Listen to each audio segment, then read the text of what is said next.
Shanghai Festival da bom langsinba ngamgadra haina achat awok singda hangluba content creator ama fare. Lamida achat awok tauriba miyam da lupa lising terapi dabadi Shanghai Festival bom langsinba ngamgadra haina interview lauruba social media distant content creator ama Manipur police na fare hari. Social media da viral oirakiba video amada Imphal East District ki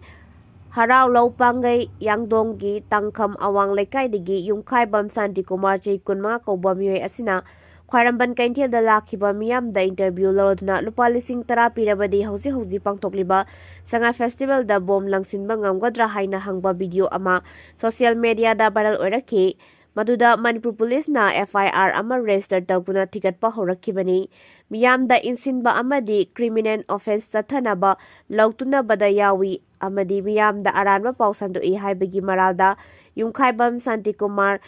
ngarang Manipur police na phakibani haina Manipur police ki control room dagi thadorakpa chirol amana leibak miyam da khangalakli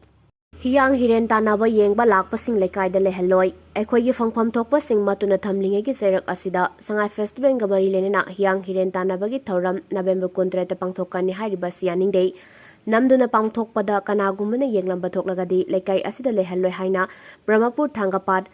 IPC Thangapat Wangma amasung Mahabali Mera Paibising na puna warep lawina kray Shanghai Festival yaning dawa phongdokuna cycle set su parking su club na lawkhidrabani namduna laingak na Shanghai Festival ga mari lainaba thoram sing pangthokpa yaning de haina phongdokray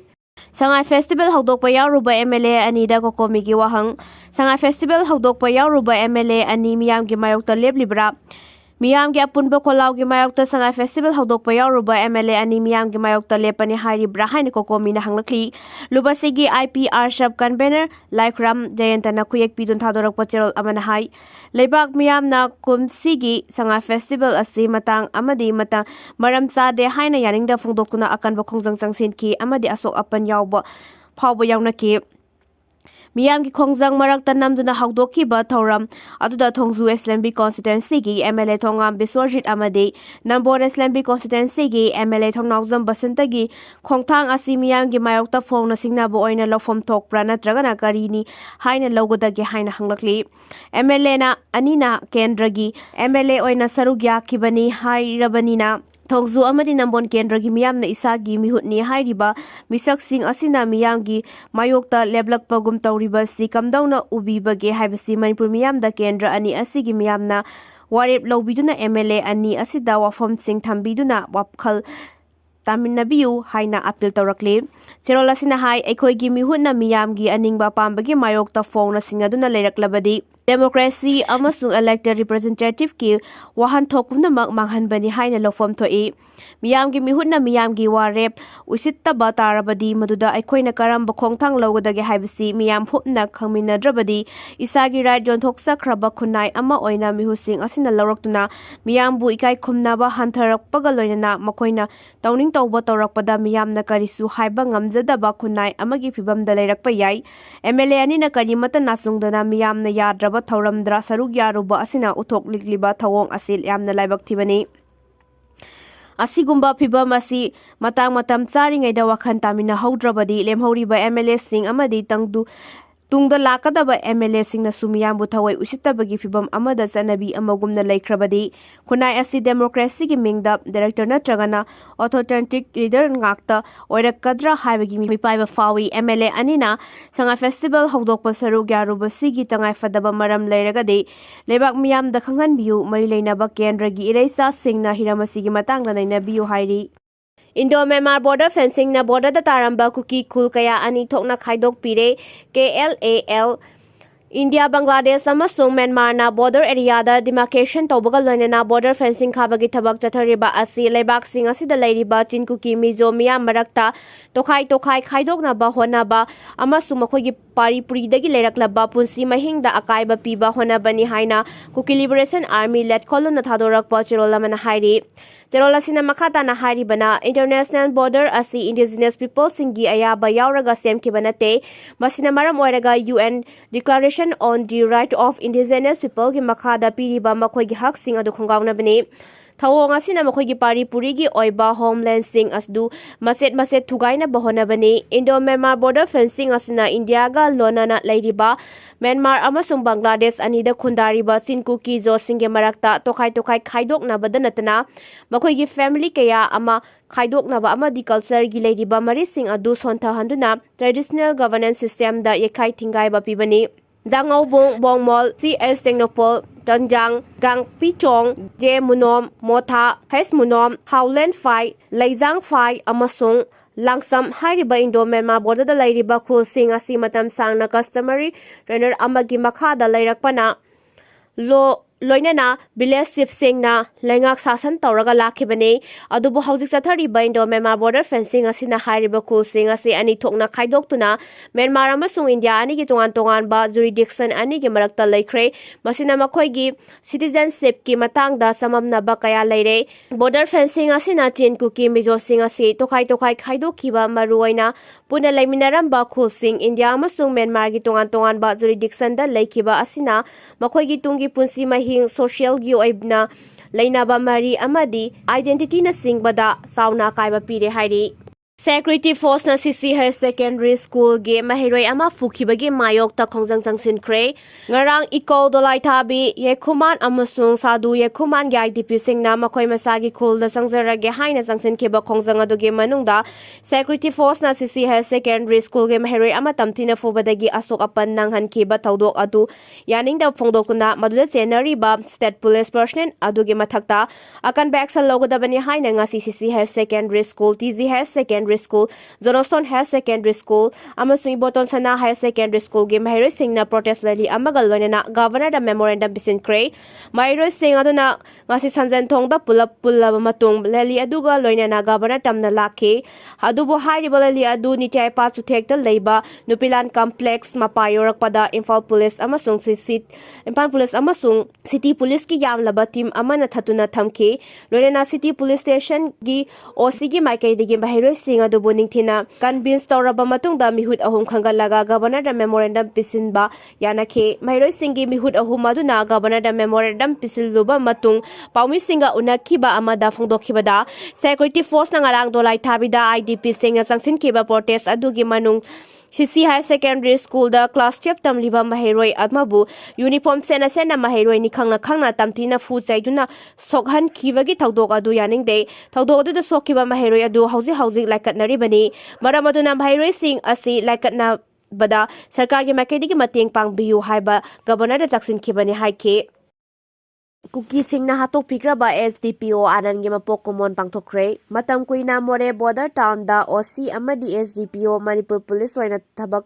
puramba amadi more da masagi duty tawringai da Kuki Singna Hattokpikhraba CS Anand Sdpo gi yankai humdoi suba vad anniversary gi tawram ngarang TV Tower Relief Camp Imphal East da leiba more gi IDP Singapore na pangthokmina khre hairi tawram asi leikhidraba Sdpo CS Anand gi imung manung na sinbani tawram madu da imung manung gi lehawriba miyoi sing amasung more gi ahlaman singna Sdpo CS Anand na hinglingai matamda more amadi Manipur gi miyam gi yaifana ba tawramba thabak thawram kaya bu ningsingduna wafam kaya phangdokhe Laikhidraba CS Anand na more da matam khara posting lairingai da more town asida sports amadi education ga mari leina ba youth singi program ka pakhat pirami rang Laikhidraba asigi bad anniversary asiga mari leina na more dagi lanjelakliba IDP sing da Laikhidraba Anand gi imung manung maikai dagi achamba khudol pot sing pidunai kai khumnaba utke lonana Laikhidraba Anand gi thawaina mapugi laikonda ingna chingna layuna ba thawni jakhi hairi